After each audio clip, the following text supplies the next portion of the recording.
Bom, como anunciado, nós agora estamos recebendo aqui no nosso estúdio para um bate-papo bem bacana com o ex-deputado Daniel Silveira, aqui no Café com Ney.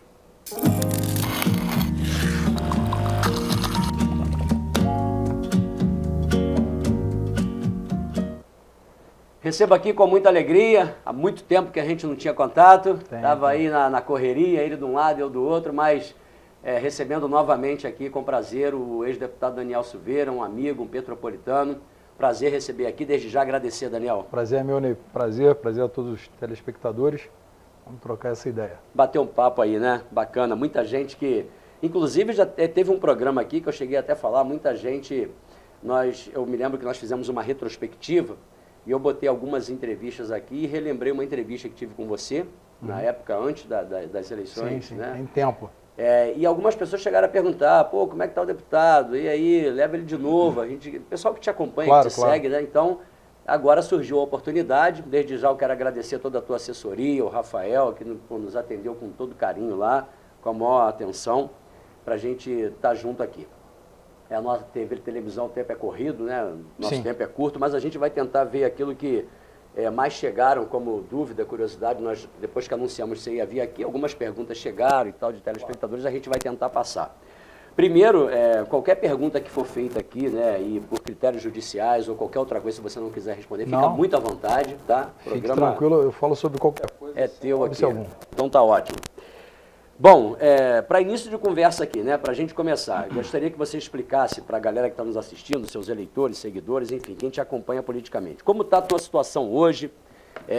Você recebeu aí um indulto na época do então presidente Bolsonaro? Sim. Você está cumprindo algum time de regime? Não está? Está tudo tranquilo? Só para explicar para a galera que te acompanha.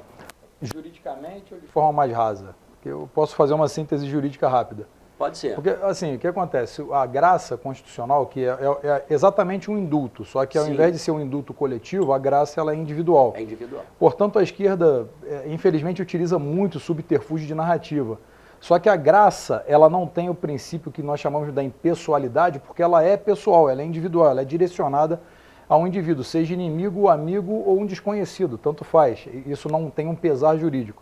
Quando você tem um tipo de indulto, né, no artigo 738 do CPP, deixa claro que assim que reconhecido tem que ser aplicado imediatamente. Se qualquer juiz pode imediatamente reverberar o que eu estou falando, ou qualquer jurista sério. Eu estou falando de pessoas que são técnicas e não de pessoas que usam a bile para pensar com a ideologia na parte jurídica. A outra questão é o artigo 192 da LEP, a Lei de Execuções Penais, também é imediatamente a aplicação. Com isso, né, o artigo 84 da Constituição deixa claro que o presidente ele tem, é como se fosse o perdão do rei, somente ele tem esse tipo de poder. Né? Ao passo que se veiculou, inclusive, que o Lula revogaria, eu tive que explicar às pessoas, olha, isso não é revogável, uma vez que não caberia. Não existe, por exemplo, se nós colocarmos uma revisão criminal pró-societá, isso não existe. O presidente ele tem o poder de perdoar, mas ele não tem o poder de acusar. Senão, o presidente falaria, prenda o meu opositor político a bel prazer. Então, isso não existe. Então, dentro desse limite, com a comutação das penas, que o presidente também pode comutar, tanto zerar as penas quanto colocar uma pena menor e tudo mais, o presidente Jair Bolsonaro, ele perdoou completamente, porque ele utilizou do equívoco do judiciário nesse inquérito que é ilegal desde o princípio, 4781 e 4828, e outros que vieram dentro desse precedente, né, outros sendo abertos de ofício, que também fere o princípio do devido processo legal. Então, tudo isso foi dinamitado aqui no Brasil. Então, dentro desse perdão, tudo fica normal. A questão é que nós temos passado por uma coisa que nós chamamos de democracia militante. Né? Isso é uma proposta de Karl Loewenstein, que é o alemão que, a época que Hitler assume o poder, naquela época ele estudava aquele cenário político e ele passa a aplicar uma democracia, ou democracia defensiva, também chamada por outros, para que pudesse, em defesa da democracia, praticar arbítrios. Esses arbítrios são praticados e lá na frente eles criam uma tal de jurisprudência de exceção, para falar, olha, fomos autoritários, mas era necessário em defesa da democracia, ou seja, eles tiram todos os direitos possíveis e depois justificam como se fosse em defesa de uma democracia. Que democracia seria essa? Então, a minha situação juridicamente, ela deveria estar normal, mas essa democracia militante, esse neoconstitucionalismo atual, né, que não é o que temos no Brasil, que aqui é o direito positivado, posto, ele não tem sido respeitado, mas juridicamente eu estaria é normal. Só para aproveitar um gancho nisso aí que você respondeu, isso é bem interessante a nível de esclarecimento, não sei se você teria essa resposta. Esse perdão, tudo bem, o perdão é dado pela autoridade máxima, o presidente e tal, mas isso é avaliado, né? O que ele está perdoando ou não? Não. Ele pode perdoar qualquer, desde que seja político. Não, tem requisitos constitucionais. Por exemplo, não poderia ser crime contra, por exemplo, tortura, tráfico, terrorismo. Perfeito. Esse tipo de crime não é passível de perdão, do perdão presidencial. Esses são os requisitos constitucionais. Fora o judiciário, ele não adentra no mérito do perdão, ele só vê se os requisitos constitucionais são atendidos. Sendo atendidos, a posição do judiciário é meramente declaratória, declaro extinta a punibilidade. Se não atender o requisito constitucional, então ele não se aplica, ele pode ser refeito, tá certo? Agora, aplicado, o judiciário somente declara extinta a pena, uma vez que não... É muito claro, né? Quando é muito...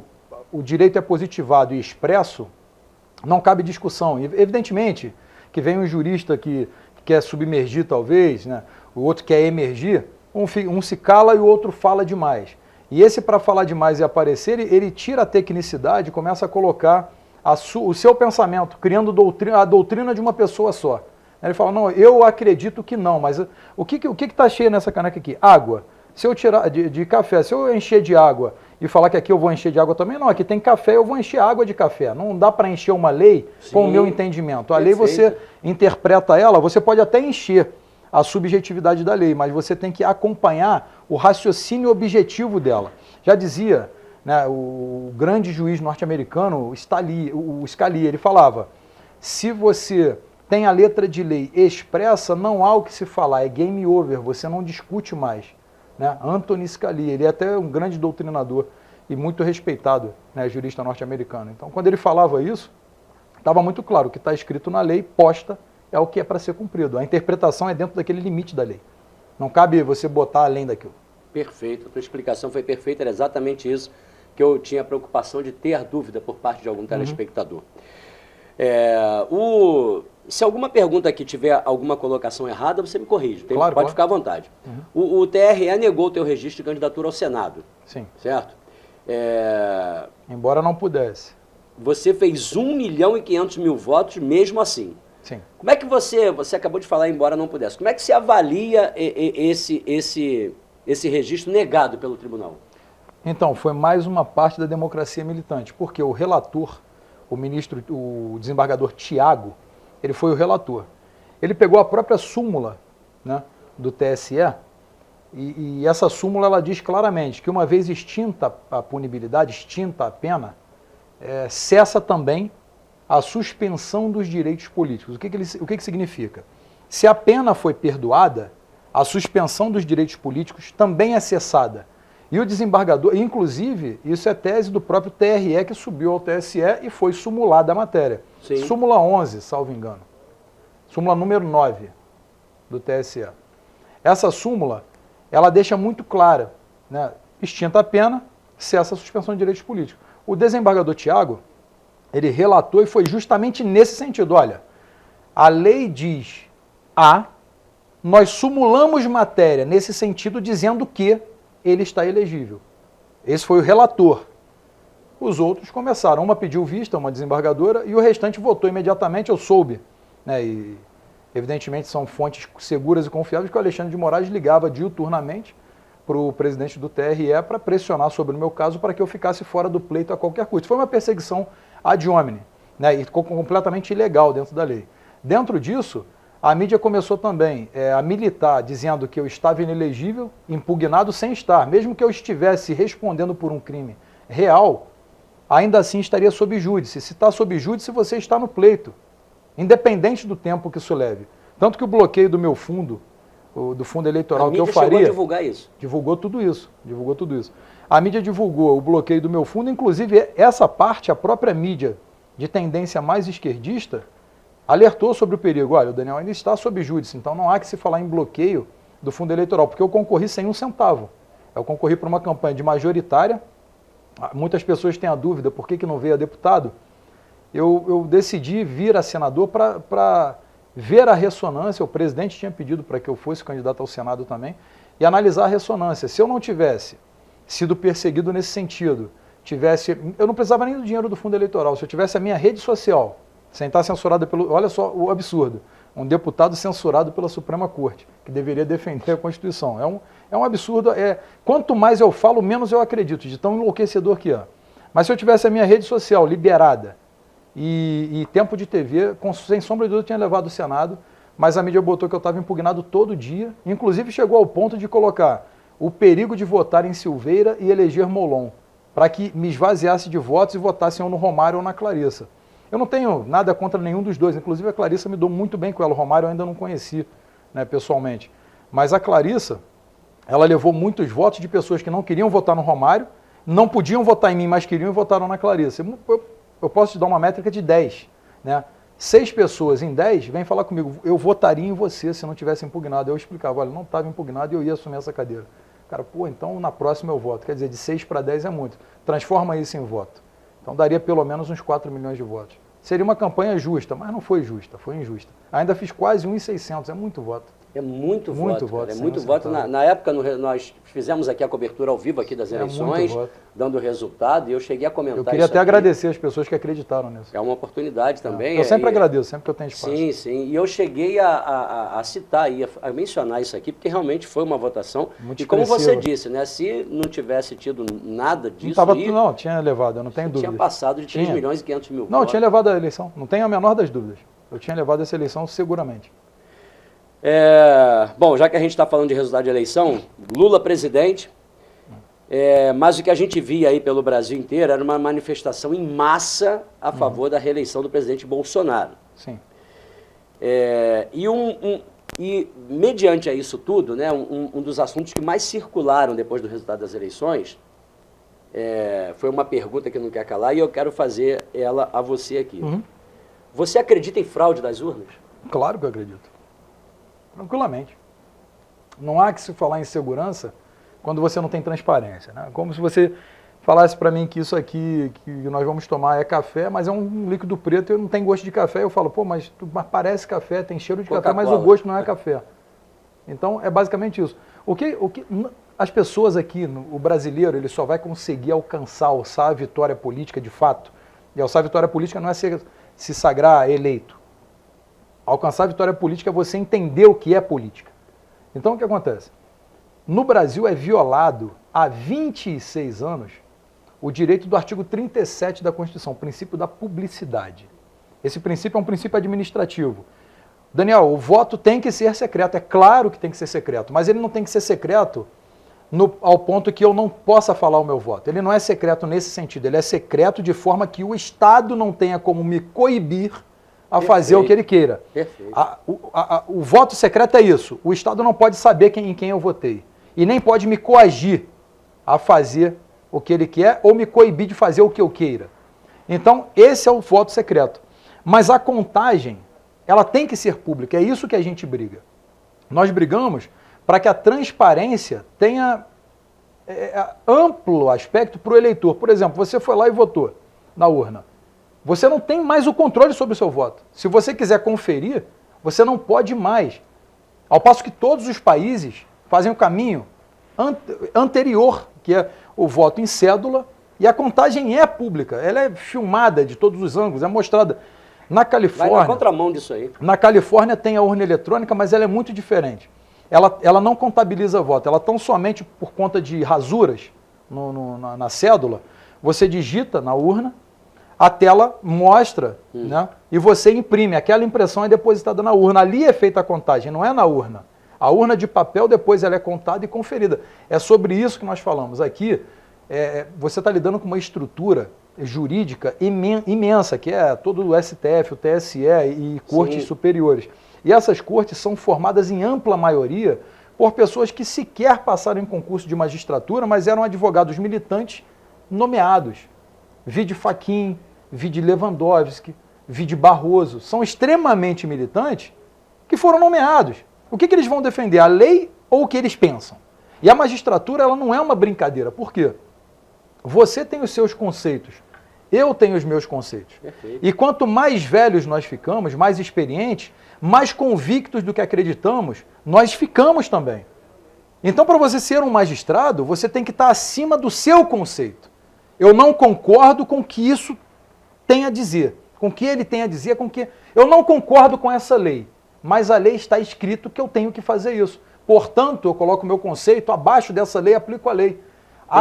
A magistratura não está nesse sentido mais, entende? Isso é um perigo tão grande que eu tenho alertado as pessoas há anos fazendo as lives. Olha, dizia, né, François-Pierre Gouzot, ele foi um ministro francês, ele dizia: quando a política adentra no recinto dos tribunais, a justiça sai por alguma das portas. Ele foi extremamente feliz nessa frase. Perfeito. Então tem que ter cuidado com esse ativismo da justiça.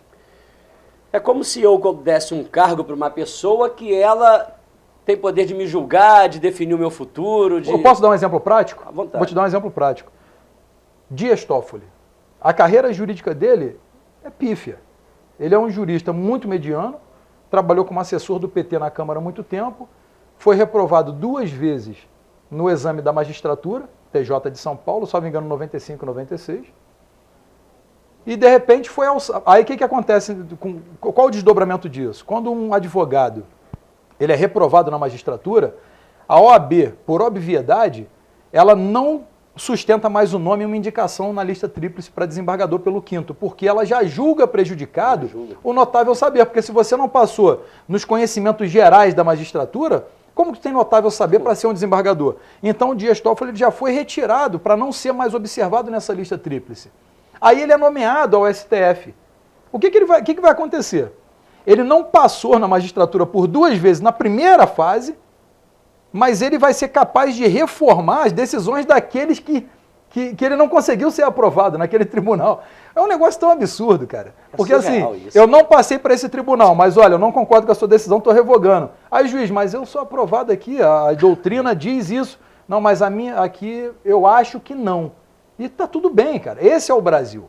Então, quando você fala em formação de cortes superiores, qualquer do povo, como preconiza o artigo 101 da Constituição, qualquer do povo, notável saber jurídico, o que é isso? O que é notório saber jurídico? Então eu tenho, pelo que eu estou falando aqui, está claro que eu entendo muito bem de leis. Então eu posso ser um ministro do STF?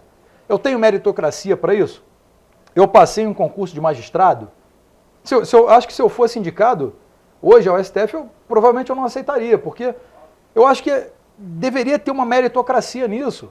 Sabe, eu posso debater com qualquer pessoa do ramo jurídico, tranquilamente, seguramente. Agora, não quer dizer que eu possa ser um ministro. Né? Tem desembargadores que estão há 30 anos. Por que não fechar a carreira com a cereja do bolo, ministro do STF, depois de tanto tempo, já convicto de que a lei é a lei e não o conceito é o conceito, a ideologia é a ideologia? Então, acho que no Brasil tem um caminho muito longo a ser percorrido, mas que dá para vencer. Eu acredito que eu não estarei aqui nessa vida mais quando essa vitória o povo alcançar, mas eu espero que a gente possa pelo menos testemunhar em outra era aí. Eu iria te perguntar qual seria a solução para isso, você praticamente já respondeu, né? Das nomeações do STF. Né? Eu tenho uma PEC nesse sentido. Essa minha PEC, ela é muito completa, é a mais completa que tramita no Congresso hoje, sobre a composição das Cortes Superiores. Eu modifico nela 9 artigos constitucionais, para que se possa colocar o magistrado no STF. Primeiro, tempo de mandato, tá? Equivalente ao do senador, mas nunca entrando junto com o senador, em tempos diferentes, eleições diferentes. Que o próprio judiciário forneça a lista tríplice para que seja votado entre essa lista tríplice. Daí, então, essa nomeação do presidente entre o primeiro, colocando os 3 colocados, o primeiro. Que seja, não importa se foi feito um lobby, que não dá para deter todos os defeitos, mas foi feito um lobby, você indicou aquele que você está limitando um fator-chave, que é essa vitalicidade no cargo, essa inamovibilidade e esse foro por prerrogativa de função que só a eles cabe. Mas nem, por exemplo, um deputado federal preso por opinião, ou qualquer palavra que seja, por mais dura ou tóxica que seja, não existe crime de opinião, cara.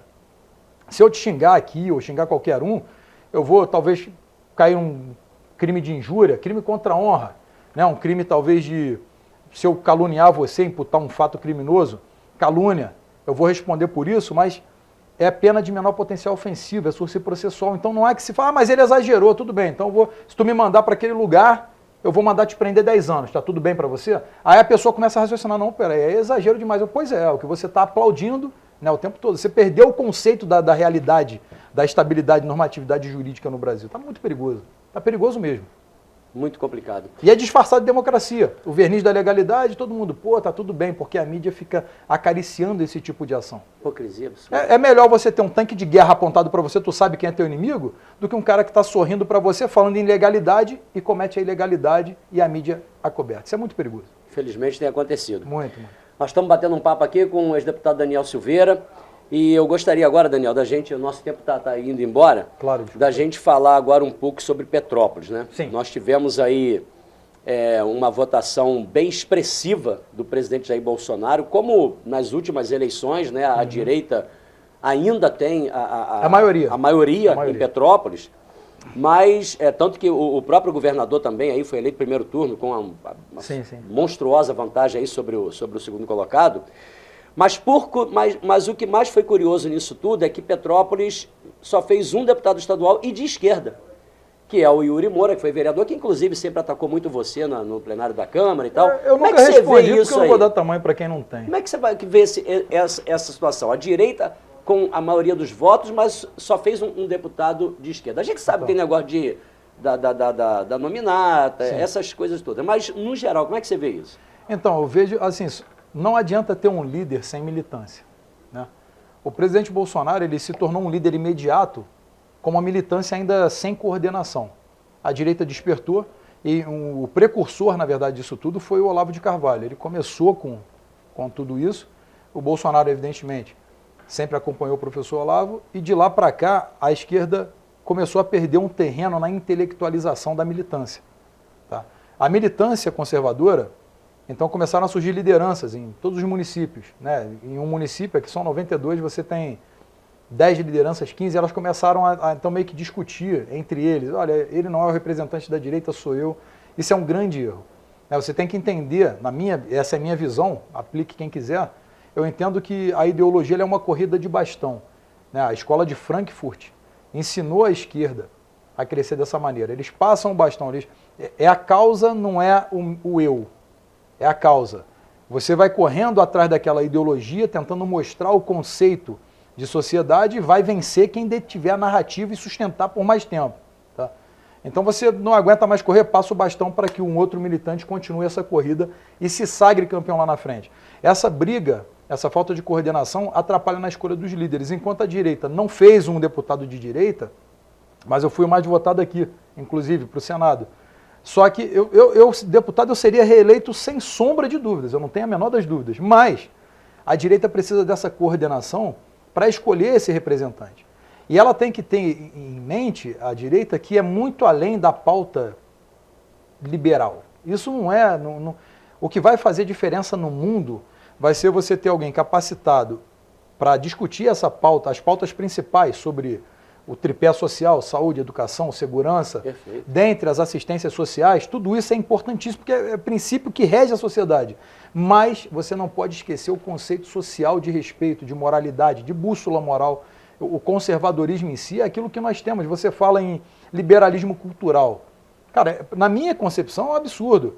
A minoria, isso é desde que o mundo existe. A humanidade ela é assim, a minoria, ela vive sob a égide da maioria, tá certo? O conceito social de 90% aceita que essa mesa aqui seja quadrada, não há que se falar que ela é redonda.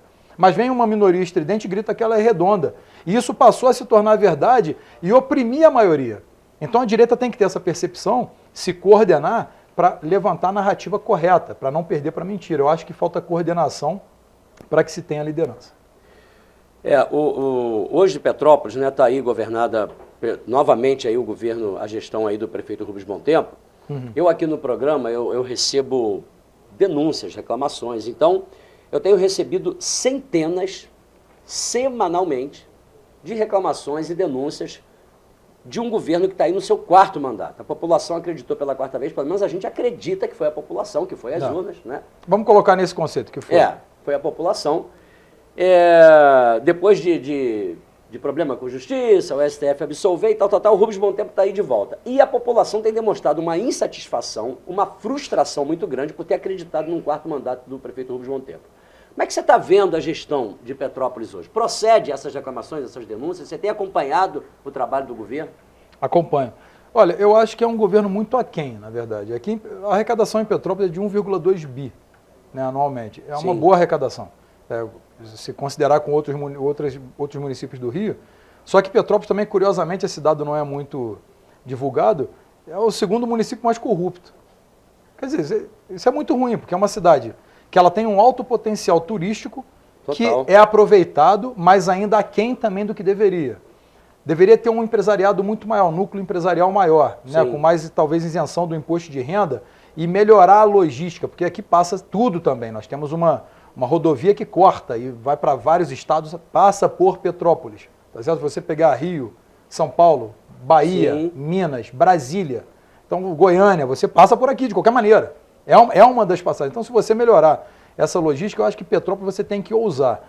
E os governos aqui nunca ousaram. Aqui eu não estou tecendo crítica nem ao Bom Tempo, nem ao Bernardo, que considero o Bernardo, me dou muito bem com ele, só que eu acho que a ousadia é muito maior do que a suposta austeridade que eles têm. Não, vamos ser austeros.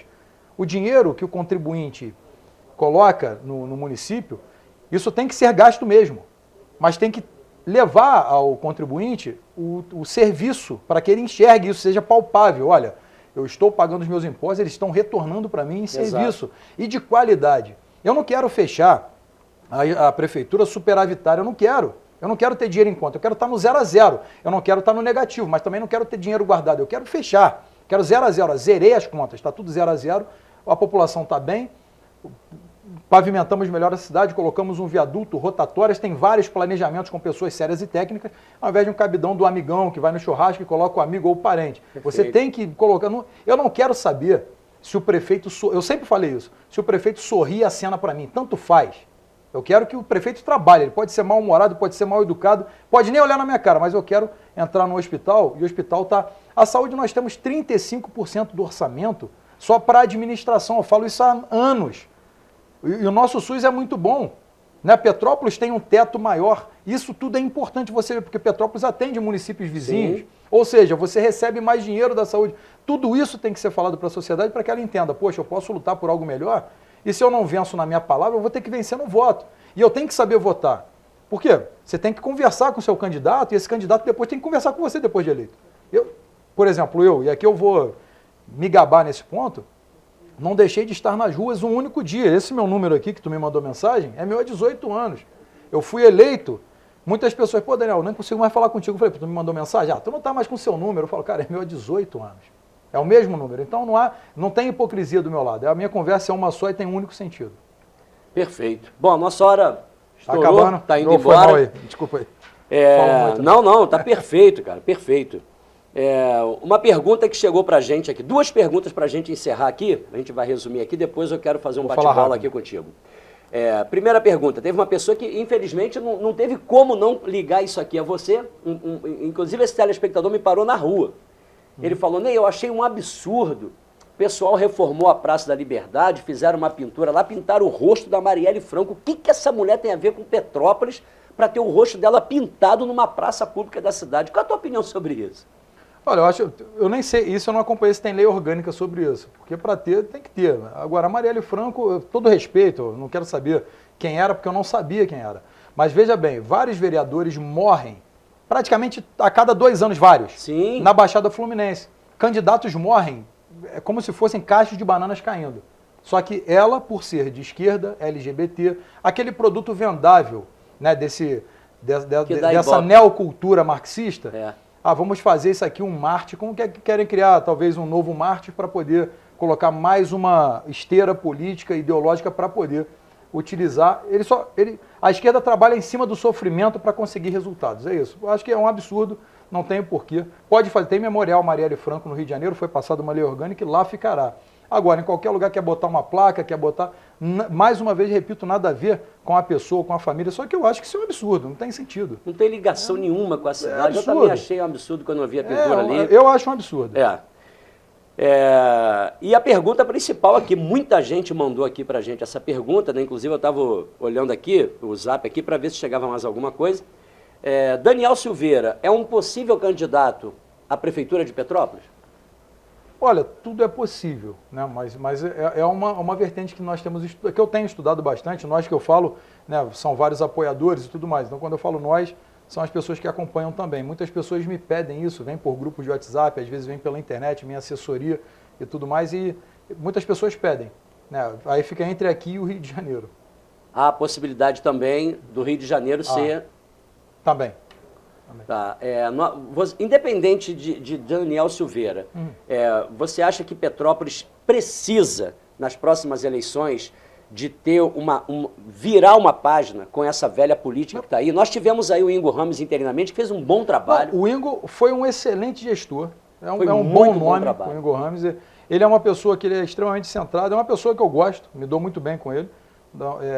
Inclusive ele mandou um abraço para você. Pô, manda outro assim, se ele estiver assistindo, parabéns aí pela gestão, embora curta, foi uma boa gestão. Eu acho que é isso, o trabalho tem que ser virada de página, não há mais que se falar nos dinossauros da política. A política ela mudou, e ela mudou radicalmente, ela está diametralmente o oposto daquilo que era. Só que o eleitor não está diametralmente o oposto ainda. A política mudou, mas eles conseguem captar esse eleitor que ainda está preso naquela visão, olha... eu já vi esse mandato, acho que vai melhorar um pouquinho. Tu não quer melhorar um pouquinho. Você já está no tudo ou nada. Ou tu vai para o tudo ou nada. Ou fica no mesmo, entende? Perfeito. Então Petrópolis tem que mudar. Radicalmente. Radicalmente. Tem alguma coisa que a gente não colocou que você queira enfatizar? Não, na verdade, só que as pessoas estejam atentas de verdade no que está acontecendo no Brasil. De verdade, não é se pautar somente na mídia. Hoje existe uma coisa chamada patrulha do pensamento, o pensamento direcionado. Olha, você não pode se informar pelo WhatsApp, pelo Twitter, que é tudo mentira. Acredite em mim, aqui na TV. Quer dizer, eu sou a verdade posta. E se eu for contrário, você é preso ou processado. Quer dizer, o que está acontecendo é perigosíssimo e só o povo vai conseguir se insurgir contra esse tipo de arbítrio. Esse é o pior dos arbítrios. Uma vez que você tem a ideia morta, a ideia perseguida, você já está para lá de morto. Tá? Dizia, não sei se você já... tem um jornalista da KGB, ele falava muito sobre isso. Ele falava, não, você pode entupir, né, o opositor político da esquerda de matérias, de documentos, de fotografias, que nada vai importar para ele. A bússola moral dele está tão degradada, né, que ele só vai entender o regime quando ele estiver sendo esmagado no chão por ele. O nome desse jornalista chama-se Yuri Bezmenov. E ele foi da KGB, quando ele migra então para cumprir uma missão, está acabando, estou terminando, na Índia ele vai para o Canadá porque ele não quer mais o regime que persegue o opositor político, ele viu o massacre que é. Perfeito. É isso. Bom, nossa hora foi embora. Um bate-bola aqui que o pessoal agora pede para a gente fazer isso aqui. Vou te falar uma palavra, você responde com uma ou no máximo duas. Deus. Vida. Família. Vida também. Brasil. Acima de tudo. Política. Ideologia. Bolsonaro. Líder. Lula. Ladrão. STF. Corrupto. Petrópolis. A melhor cidade. Uma palavra que define Daniel Silveira por Daniel Silveira. Determinação. Obrigado pela tua presença. Nada. Que Papai do Céu continue te abençoando. Amém. A você e a tua família. Nós. Queria agradecer aos telespectadores, que Deus sempre presente de todos vocês.